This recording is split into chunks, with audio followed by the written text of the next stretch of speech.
자, 오늘은 여러분들과 같이 우리 교재 153쪽에 있는 실습 7 키르히호프 법칙에 대해서 같이 공부해보는 시간을 갖도록 하겠습니다. 저번 두 주는 사정상 녹화로 이제 강의를 실시했는데요. 오늘 이제 오랜만에 여러분들 온라인으로 실시간으로 여러분들 만나 뵙게 됐습니다. 자, 우리 교재 전부 다 153쪽을 펴시기 바랍니다.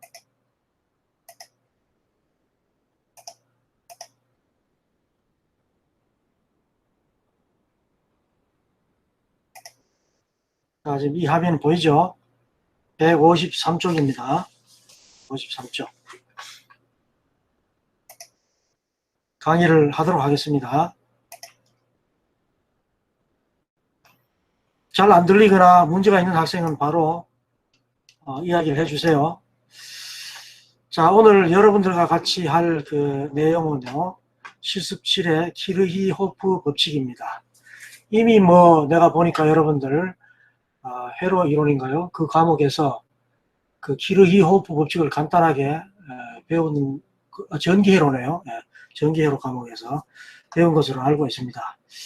하지만 그 과목에서 배운 거는 배운 거고, 여기서는 우리 멀티심 시뮬레이션 툴을 이용해서 키르히호프 법칙이 정말 어떻게 회로에 적용이 되는지 하는 것을 실습으로 확인해보는 그런 시간을 갖도록 하겠습니다. 아시다시피 키르히호프 법칙이 발견된 것은 굉장히 오래됐죠.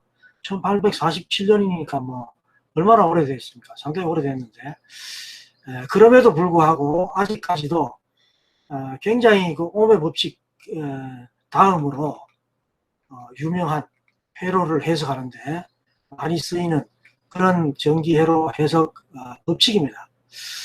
이 1847년도에 키르히호프라는 사람이 전기회로를 해석하기 위해서 발견한 하나의 법칙인데요. 이 두 가지 법칙을 공식화했다는 겁니다.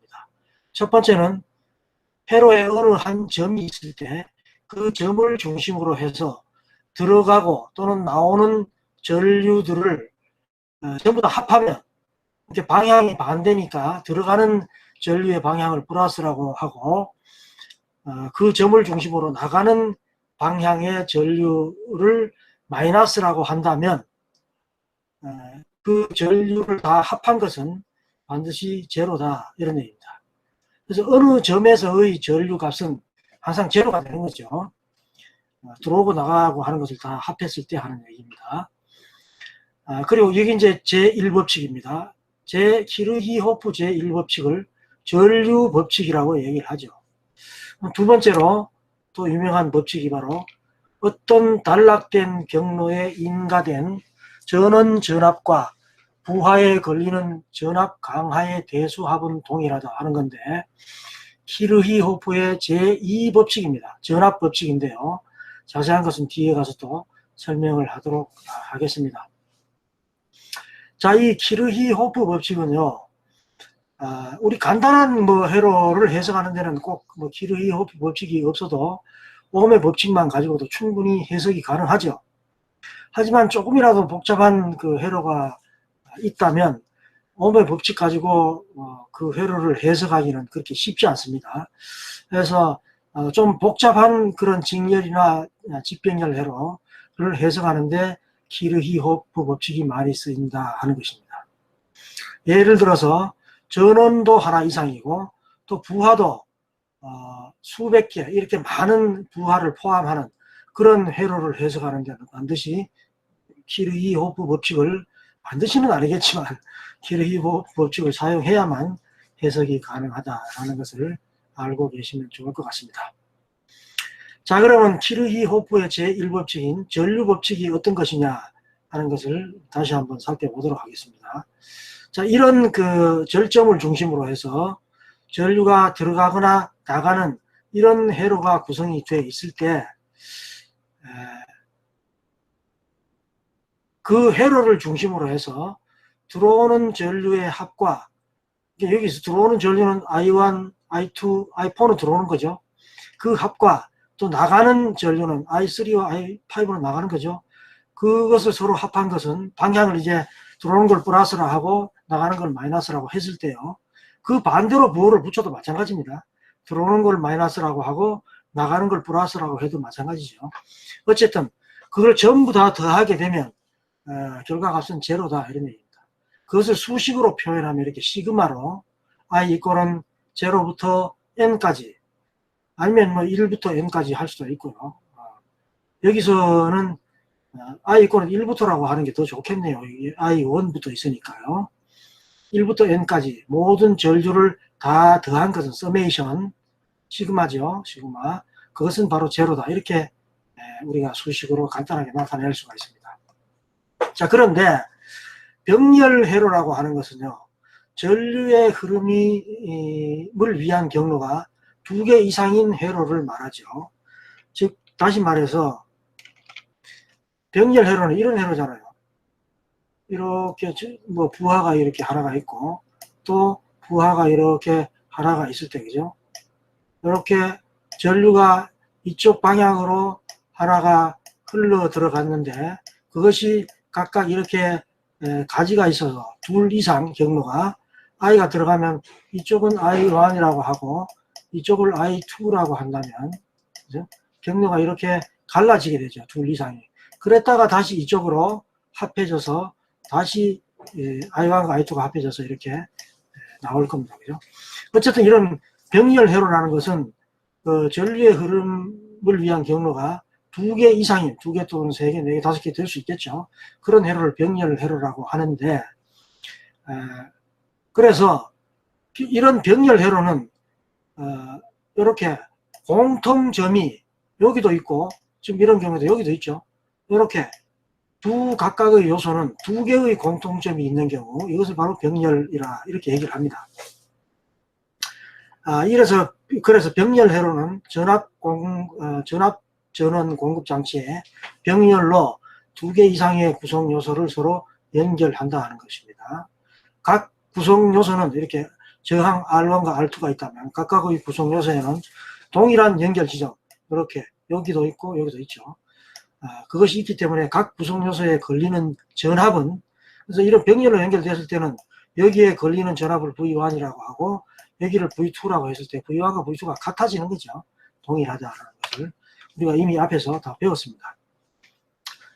자, 그런데 이제 그런 회로에서 키르히호프의 전류 법칙은 아까 이야기한 대로 이렇게 표현할 수 있다는 거 기억을 잘 하시면 좋을 것 같습니다. 다음 154쪽으로 가보시죠. 그래서 이렇게 간단하게 대수 형식으로 이렇게 시그마를 이용해서 우리가 수식으로 표현할 수 있지만 그것을 풀면 그죠? 이렇게 되는 거죠. 다시 얘기해서 들어오는 전류를 플러스라고 하고 나가는 전류를 마이너스라고 한다면 I1은 이렇게 플러스고 I2도 플러스죠. 그 다음에 I3는 나가는 거니까 마이너스가 되고 I4는 들어오는 거니까 플러스가 됩니다. 그죠? 또 I5는 나가는 거니까 마이너스가 되고요. 그래서 플러스는 플러스대로 마이너스는 마이너스대로 이렇게 모으게 되면요. I1, I2, I3는 플러스고 그 다음에 I3, I5는 마이너스니까 이렇게 표현을 할 수가 있고 결국 이걸 다 더하면 제로다 하는 얘기입니다.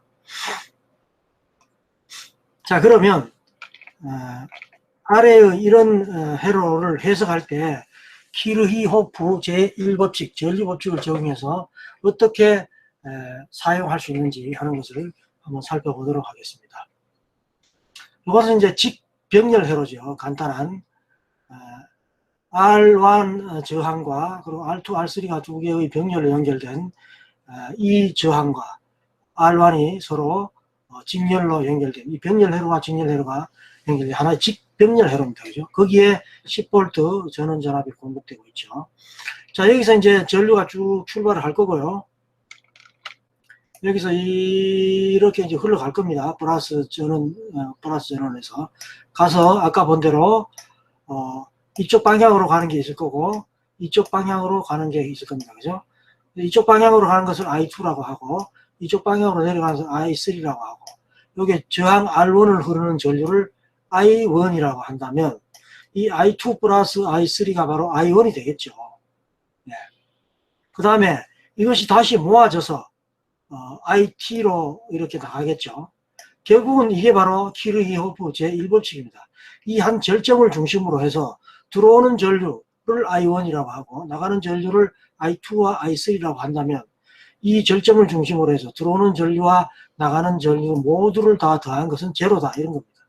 그것이 바로 키르히호프의 제1법칙이죠. 이 절정을 중심으로 해서도 마찬가지죠. 들어오는 전류가 I2와 I3가 있고요. 나가는 전류가 IT죠. 그것을 다 더하면 제로다 이럽니다. 자, 그것이 이제 맞는지 우리가 공식으로 수식으로 확인을 해 보도록 하겠습니다. 우선 전체 흐르는 전류를 여기서 아까 내가 플러스 극에서 출발해서 이렇게 흐른다 그랬죠. 이렇게 이런 방향으로 흐르겠죠. 그래서 가지에서 갈라졌다가 다시 모아져서 이렇게 되돌아올 겁니다. 그죠? 예. 근데 여기 전체 흐르는 전류를 IT라고 한다면 IT 그 IT를 구하려면 전체에 걸리는 저항분에 여기에 공급되는 전압 이렇게 해야 되겠죠. 그것이 그러려면 이제 RT를 구해야 된다 그죠. 그럼 RT는 어떻게 구합니까? 이게 직병렬회로니까 R1 더하기 그 다음에 R2와 R3의 병렬값 이렇게 하면 되죠. R2와 R3의 병렬 저항값은 어떻게 구합니까? 네? 그것을 RA라고 한다면 이 병렬 저항을 구하는 공식은 RA분의 1 이꼴은 R2와 R3의 각각의 이렇게 분수로 만들어서 이것 분의 1 이렇게 되죠. 이렇게 된다죠. 그래서 이쪽에 오른쪽 항을 통분을 하면 R2 곱하기 R3분의 R3 플러스 R2 이렇게 되겠죠. 그래서 RA분의 1이 그거니까 결국은 RA를 구하려면 요 분의 A니까 그죠? 이게 이렇게 넘어가면 R3 플러스 R2 그러니까 R2 플러스 R3가 분모로 들어오고 R2 곱하기 R3가 분자로 가면 되겠죠. 이렇게. 뭐 헷갈릴 수 있으니까 여러분들 잘 기억하셔야 됩니다. 시험 문제 다음에 이제 우리 회로 시뮬레이션도 시험을 언젠간 봐야 될 텐데요. 시험 문제 꼭 아마 출제가 될 겁니다. 그래서 직병렬 회로의 값이 R1 플러스 R2와 R3의 병렬값 하면 전부 다 여기서 이제 계산하기 쉽기 위해서 각 저항값을 100옴으로 했기 때문에 100 플러스 이 두 개 더하면 200이 되고요. 100 곱하면 10,000이 되죠. 그래서 결국은 이제 150옴이 된다 이런 얘기입니다.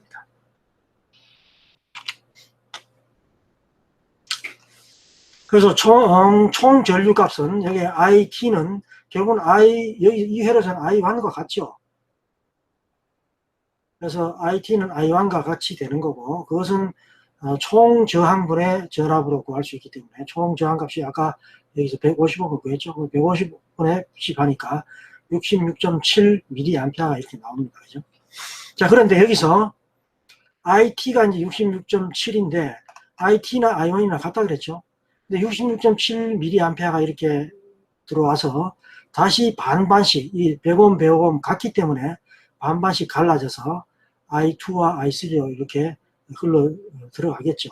그래서 결국은 I2와 I3는 크기가 같게 되고 100옴 100옴 저항이 같기 때문에 이렇게 결국 I2는 2분의 I1이 될 겁니다. 그죠? 반반씩 해서 33.3mA가 되겠죠. 각각 전부 다 I2와 I3가. 그래서 또 이 회로에 드롭되는 전압은 여기를 V2라고 하고 이것을 여기 V1부터 할까요? R1에 드롭되는 전압은 이 R1 곱하기 I1 하면 되죠. 그래서 R1은 100옴이니까요. 100옴 곱하기 이 R1을 흐르는 전류값은 66.7mA니까요. 이렇게 곱하면 6.67V가 될 거고 그 다음에 여기 V2와 V3는 각각 이렇게 될 겁니다. 그죠? I2 곱하기 R2가 되고 또 I3 곱하기 R3가 되겠죠. 그래서 33.3 mA 곱하기 100옴은 3.3 볼트가 된다는 것을 우리가 알 수 있습니다. 자, 이것이 바로 키르히호프의 제1법칙, 전류법칙을 적용해서 회로를 해석하는 그런 방법이었습니다. 여기까지 뭐 궁금한 점이 있습니까? 궁금한 점이 있는 학생은 질문하시기 바랍니다.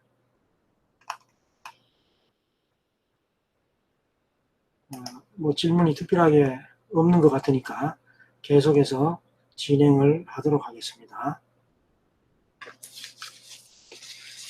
자, 이제 그러면 그 다음으로 우리 교재 155쪽에 있는 키르히호프의 제2법칙입니다. 키르히호프 제2법칙, 즉 전압법칙까지 좀 설명을 하고 잠시 쉬었다 하도록 하겠습니다. 이 키르히호프 제2법칙은 여러분들 잘 들어두셔야 됩니다. 전압법칙이라고 얘기한다 하는 말씀을 드렸고, 이 전압법칙은 회로에서 전압 상승의 합과 하강의 합이 동일하다라는 것입니다. 아까 전류법칙은 들어오는 전류의 합과 나가는 전류의 합은 같다라는 것인데, 전압법칙은 상승의 합과, 그러니까 플러스의 전압과 그 회로에서 마이너스 전압을 합하면 동일하다, 이런 얘기입니다. 회로망 속에 있는 어떤 작은 회로에 대해서 그 회로를 오른쪽으로 흐르는 전류와 전류를 플러스라고 가정하고, 또 왼쪽 방향으로 흐르는 전류를 마이너스로 가정을 한다면 그것을 다 합하게 되면 그것은 전체 값은 제로가 된다, 그런 얘기입니다. 제로가 아니라 동일하다, 이런 얘기입니다. 결국은 뭐 동일하게 되겠네요. 제로가 되겠네요. 항이 좀 넘어가면. 그래서 이렇게 우리가 수식으로 또 표현할 수가 있습니다. 그 어떤 회로에 걸리는 드롭되는 그 전압의 총 값은 그 회로에 공급되는 전압의 값과 같다, 이렇게 시그마로 표현할 수가 있습니다. 그래서 그 부하에서 소모되는 전압은 그 부하에 걸리는 모든 그 전류 값을 다 곱해서 더한 것과 같죠. 그래서 저항 하나, 그러니까 R1에 드롭되는 그 전압값은 I1 곱하기 R1 이렇게 할 겁니다. 그죠? 그 다음에 R2에 드롭되는 전압값은 I2 곱하기 R2 이렇게 하겠죠. 그런 그 전압을 모두 더한 것은 그 회로에 공급되는 모든 전압을 더한 것과 같다, 이런 얘기입니다. 결국은 이 항이 왼쪽으로 이렇게 넘어가면 이거 전체 더한 것 빼기 이거 전체 더한 것 하면 결국은 그 값이 제로가 되겠죠. 자, 그런데 이것을 해석을 해 보려면 우선 연립 1차 방정식 풀이법을 여러분들이 알아야만 됩니다. 중학교 2학년 때 정도 되면 이게 나오나요? 연립 1차 방정식 풀이하는 방법이.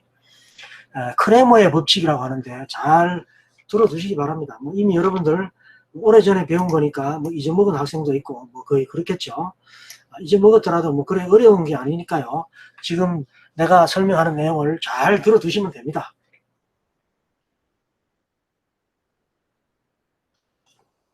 자, 이런 형식으로 생긴 그 방정식을 우리가 연립 1차 방정식이라 이렇게 얘기합니다. 1차는 여기 제곱, 뭐 세제곱 이런 게 없죠. 1승입니다. 1승 전부 다. x와 y를 변수라고 얘기하고, 그죠? C1과 C2를 해라고 얘기하죠. 그 다음에 A1, B를 개수라고 얘기합니다. 그죠? 개수. 그런데 여기 이제 1승밖에 없으니까 이게 바로 1차가 되는 거고, 그 다음에 이렇게 수식이 두 개가 있으니까 연립이라고 얘기를 합니다. 자, 이런 연립 1차 방정식을 간단하게 풀이하는 방법을 크레머라는 사람이 발견을 했습니다. 제시를 했는데, 그럼 크레머 공식을 이용해서 어떻게, 여기서 이제 해를 구한다는 얘기는 결국은 이제 이 방정식에서 이 x와 y 값을 구하는 거죠. 자, 쉽게 이제 어떻게 구하는가 하면 결론적으로 이렇게 구할 수가 있습니다. 이런 공식으로. x는요, 이렇게 됐을 때 x는 A1 곱하기 B2, A1 곱하기 B2 마이너스 A2 곱하기 B1 분의 그 다음에 B2 곱하기 C1 빼기 또 B2 곱하기 C2로 구할 수가 있다는 겁니다. 쉽지 않죠? 네. 그 다음에 Y는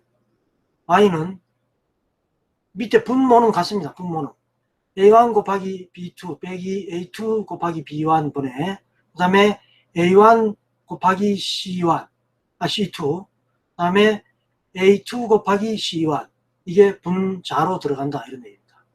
분자로. 자, 그런데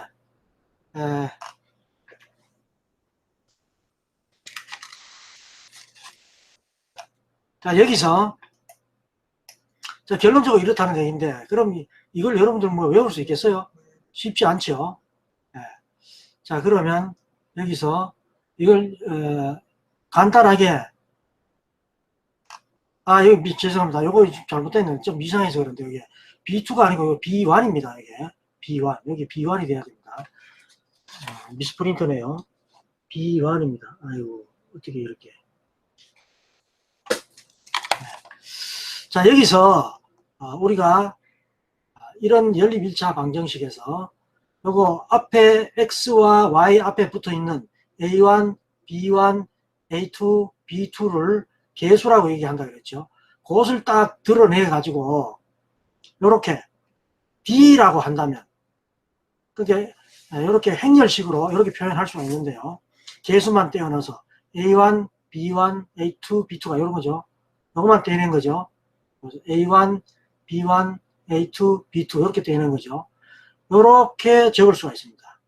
이렇게 적은 것은 어떻게 우리가 계산할 수 있는가 하면 이렇게 마주보는 것끼리 곱하고 이렇게 이걸 A11 자리라고 얘기하고 이것을 A12 자리 이걸 A21 자리 이걸 A22 자리라고 얘기를 하는데요.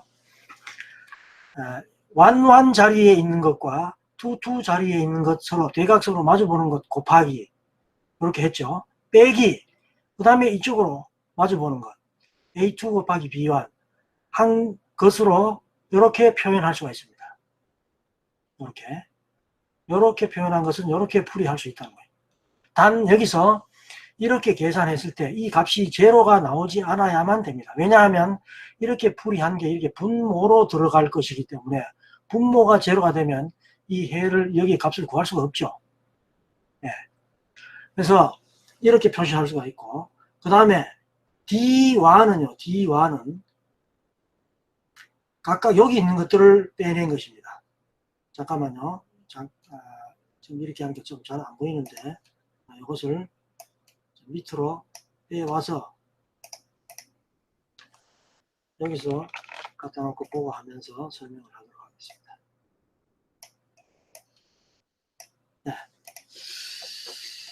자, 그 다음에 D는 앞에 있는 요 계수만 빼온 거고 그 다음에 D와는요. D1 여기 가정을 하는 겁니다. D1은 여기 X의 계수 대신에 이쪽에 있는 C1과 C2 요 해를 그걸 그대로 대신 가져오는 겁니다. 그래서 A1 대신에 C1, A2 대신에 C2를 가져오면 그것을 D1이라고 가정을 합니다. 이렇게 가정을 한다면 이것을 풀이는요. C1 곱하기 B2는 B2 곱하기 C1 빼기 그 다음에 B1 곱하기 C2로 이렇게 표현할 수가 있겠죠. 이렇게 대각선으로 서로 곱한 것. 이거 먼저 곱하고 빼기 이거 아닙니다. 네. 이렇게 먼저 곱해야 됩니다. 빼기 이겁니다. 그럼 D2는 또 Y의 계수 B 대신에 C를 가져옵니다. 그래서 A1, A2는 그대로 오고요. C1, 여기 B 대신에 C1, C2가 오죠. 그러면 또 A1 곱하기 C2 빼기 A2 곱하기 C1 이렇게 구할 수가 있다는 것입니다. 즉 이렇게 가정을 한다면 이 X의 해를 구할 때는 D분의 D1이 되고 Y는 D분의 D2를 놓고 구하면 됩니다. D는 뭐죠? 여기서 이렇게 됐죠. 이렇게 행렬식. 네. 그래서 결국은 D는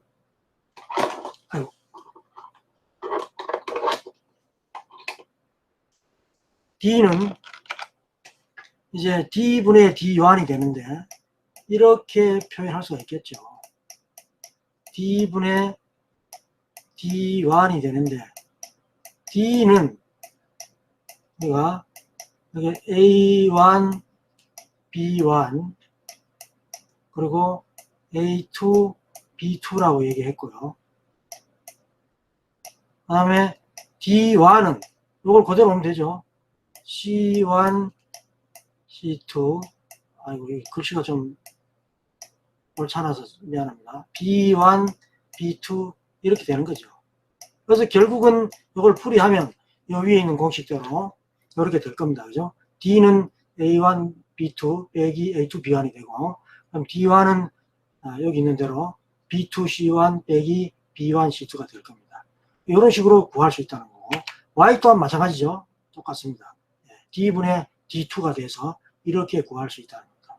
그래서 결국은 이 위에 있는 거 왜 이렇게 X와 Y를 구할 수 있는지 하는 것을 크레머 이렇게 하는 것을 크레머 법칙이라고 얘기합니다. 알 수가 있습니다. 요 이제 이렇게 해를 구하는 방법, X와 Y 값을 구하는 방법을 참고로 해서 해로를 해석을 한번 해보도록 하겠습니다. 이제 다음 페이지 156쪽인가요? 156쪽에 이런 회로를 한번 해석해 보도록 하겠습니다. 이런 회로를 여러분들한테 내어주고 이 회로에 흐르는 전류값을 구하라 라고 한다면 여러분들 오음의 법칙을 이용해서는 상당히 어렵습니다. 그죠? 물론 이제 여러분들 그 전기 회로 그 과목에서 노턴의 앞으로 이제 이 과목에서도 배우게 되겠지만 노턴의 법칙이라든지 이런 다른 어떤 그 태분안의 법칙이라든지 이런 것들을 이용해서도 해석할 수가 있습니다만 여기서는 히르히 호프 제2법칙을 이용해서 회로를 한번 해석해 보도록 하겠습니다.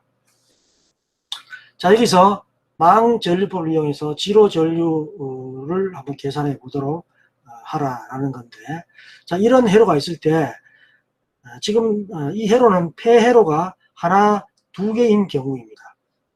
폐회로는 뭐죠?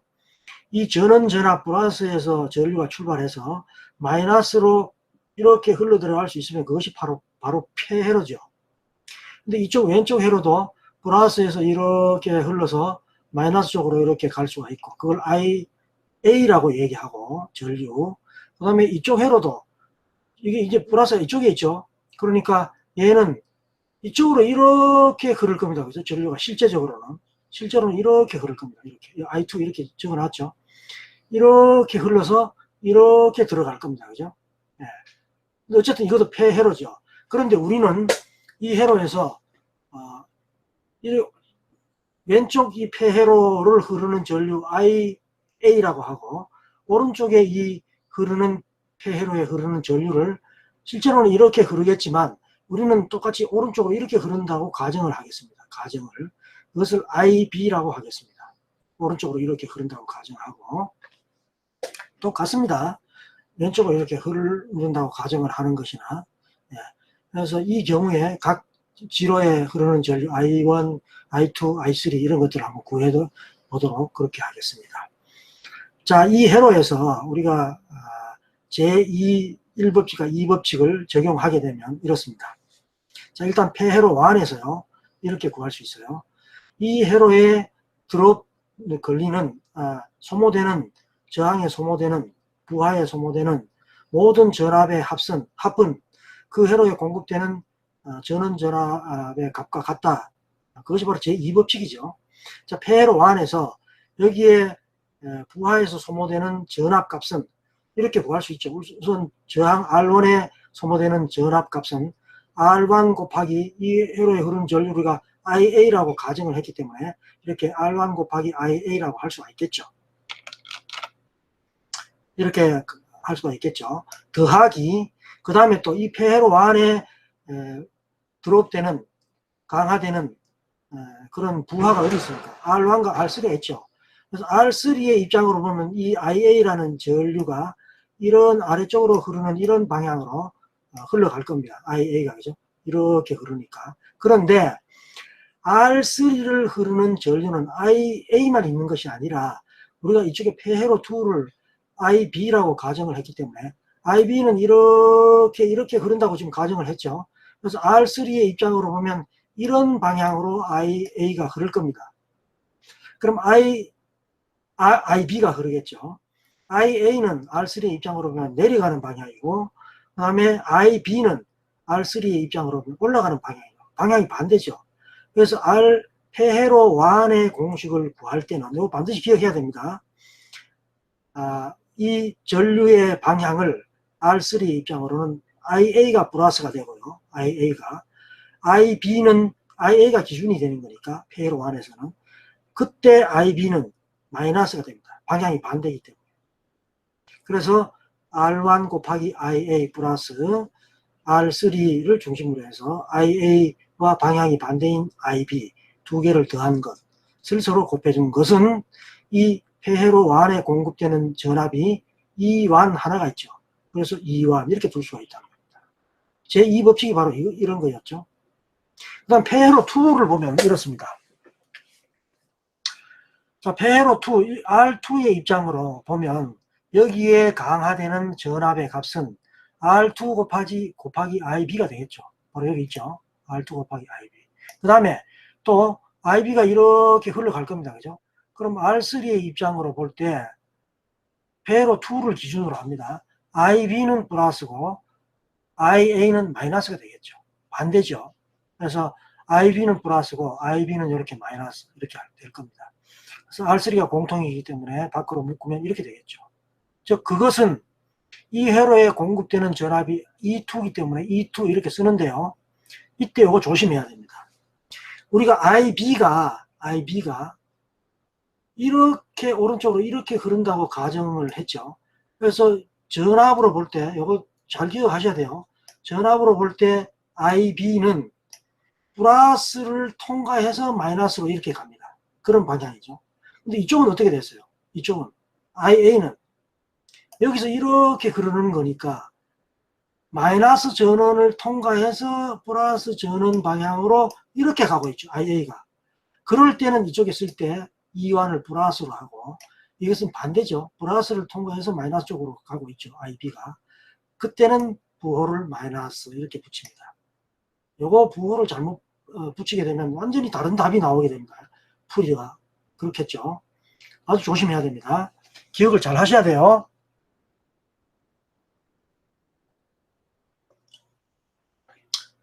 자, 여기서 다시 한번 강조합니다. IA의 방향을 오른쪽으로 이렇게 흐른다고 가정했고 IB도 오른쪽으로 이렇게 흐른다고 가정을 우리가 한 겁니다. 그래서 R3의 입장으로 볼 때 폐회로 1에서는 IA가 플러스고 그 다음에 폐회로 2에서는 IB가 플러스다라는 거. 그 다음에 전원 전압이 이쪽으로 넘어갈 때 이쪽으로 넘어갈 때입니다. 마이너스에서 플러스 방향으로 이렇게 통과를 한다고 우리가 전류 방향을 가정을 했다면 이쪽 오른쪽으로 갔을 때 이게 전압이 플러스가 되고 이것은 반대로 마이너스가 된다는 거. 전압이 그렇지 않고요. 이게 이제 오른쪽이 아니고 E1이 왼쪽으로 넘어간다면 이게 당연히 마이너스 E1 이렇게 되겠죠. 이퀄 제로 이렇게 되겠죠. 이거 혼동되면 안 됩니다. 자, 이 수식에서 이제 IA와 우리가 IB를 구하게 되면 IA를 구하게 되면 여기서는 I1과 같게 되죠. 이 전류값이. 그래서 어쨌든 I1을 구하려면 IA를 구해야 됩니다. 자, 그러려면 이제 이 공식에서 이제 IA와 IB를 변수로 놓고요. 나머지 이제 R1과 R2, R3는 정한 값들은 우리가 알고 있는 값들이니까요. 여기서는 뭐 값을 안 썼지만 실제로 뭐 우리가 회로서 알 수 있는 값이죠. 그래서 이렇게 모을 수 있을 겁니다. 이게 IA의 개수들이 R3와 R1이 있죠. 이렇게 묶을 수가 있고요. 그 다음에 R3는 마이너스 R3IB가 되죠. 그래서 이렇게 마이너스 R3IB가 되고 이퀄 E1 이렇게 될 겁니다. 또 아래의 공식 이것은 IA를 빼내면 마이너스 R3IA가 되죠. 그래서 이렇게 될 거고 그 다음 IB를 중심으로 개수들을 묶으면 RB와 R3가 좀 더 부호가 플러스죠. 네, 이렇게 될 겁니다. 그죠? 그것은 마이너스 E2 이렇게 되겠죠. 자, 이제 이게 바로 뭡니까? 연립 1차 방정식이 되죠. 예. 연립 1차 방정식입니다. 그죠? 자, 이것을 이제 크레머의 법칙에 의해서 우리가 여기 있는 IA와 IB 값을 구할 수가 있다. 쉽게. 그런 얘기입니다. 저 IA를 이제 구하려면 어떻게 해야 됩니까? 개수들을 전부 다 빼내는 거죠. 그래서 D는 바로 앞에 있는 개수들 R1 플러스 R3 그 다음에 요거 R3인데 마이너스죠. 마이너스 R3가 이쪽으로 가고요. 그럼 여기 밑에 있는 거 마이너스 R3는 아래쪽으로 오고요. 그 다음에 여기 있는 거는 R2 플러스 R3는 이렇게 오면 되죠. 그게 바로 D죠. 그 다음에 분자가 D1이 되는데 D1은 어떻게 구했습니까? 여기에 A 개수 대신에 E1과 마이너스 E2가 오면 되죠. 그래서 이렇게 옵니다. 그죠? E1과 마이너스 E2가 오고 오른쪽은 똑같죠. 이렇게. 그 다음에 IB는 D분의 D2가 되는데 분모 D는 똑같고요. D2는 이제 뭐예요? 여기 IB에 있는 개수 대신에 E1과 마이너스 E2가 오면 되죠. E1, E2 이렇게 될 겁니다. 그럼 이럴 때 이거는 어떻게 구한다고요? 이렇게 두 개 곱한 거 빼기 이렇게 되겠죠. 이해됩니까? 이렇게 두 개 곱한 거 빼기 이렇게. 그러면 결국은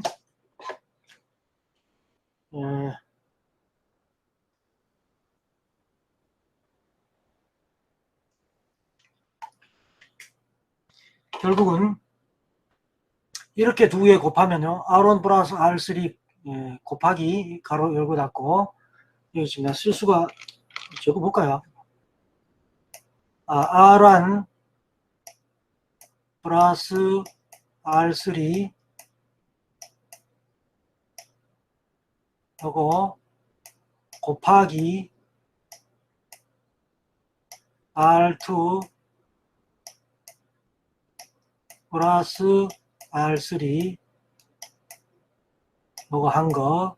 그 다음에 빼기 요거 두 개 곱한 거죠. 그럼 마이너스 R3 곱하기 마이너스 R3니까 결국은 플러스가 되죠. 예, 플러스가 되는데 또 빼기니까 빼기 그냥 적어보죠. 마이너스 R3 곱하기 마이너스 R3 자 이렇게 되죠. 결국은 요거는 빼기하고 요 마이너스 곱하면 플러스가 되니까요. R3의 제곱이 될 겁니다. 그죠? R3의 제곱. 요 대신에 그래서 요게 이제 분자로 들어가는 것이고 요게 D 값이죠. 그 다음에 D1은 어떻게 해요? 요거 두 개 곱하면 되죠. E1 곱하기 R2 플러스 R3가 될 겁니다.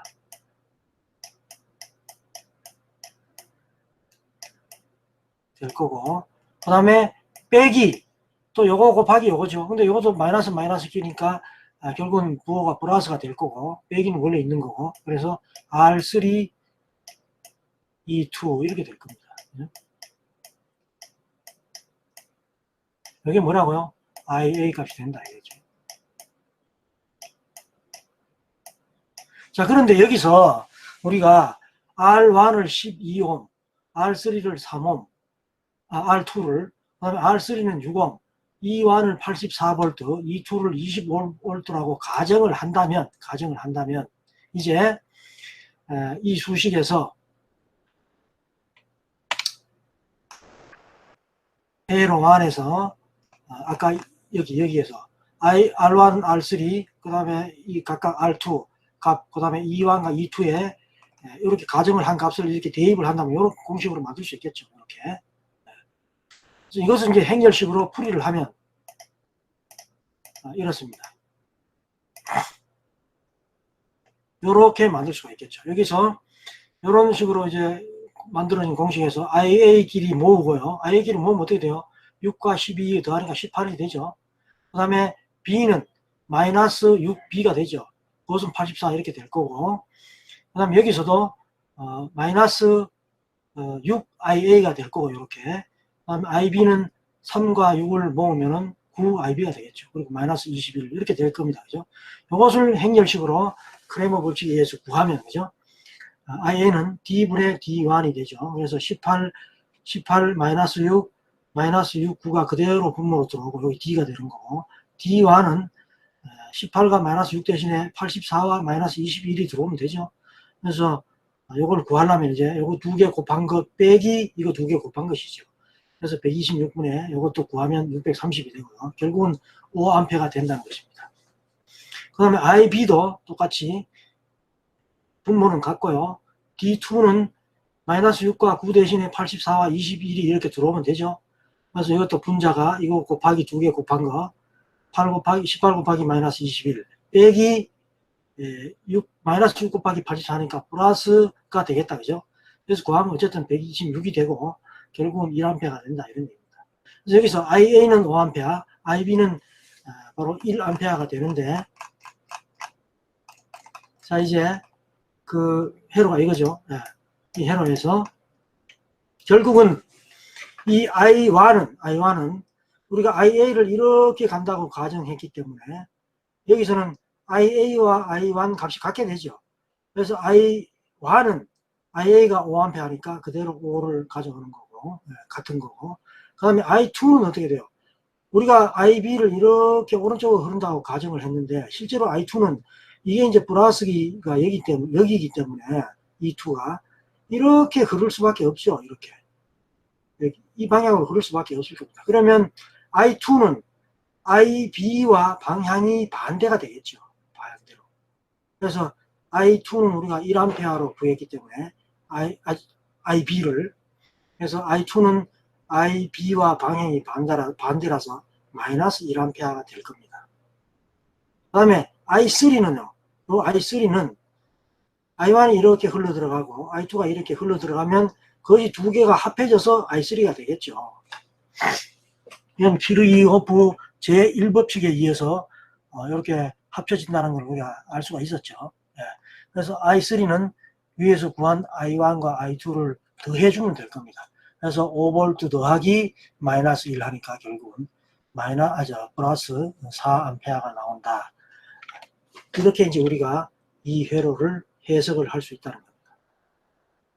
자, 이것이 바로 키르히호프 제2법칙에 의해서 이 폐회로가 두 개가 있는 회로를 우리가 해석하는 방법을 살펴봤습니다.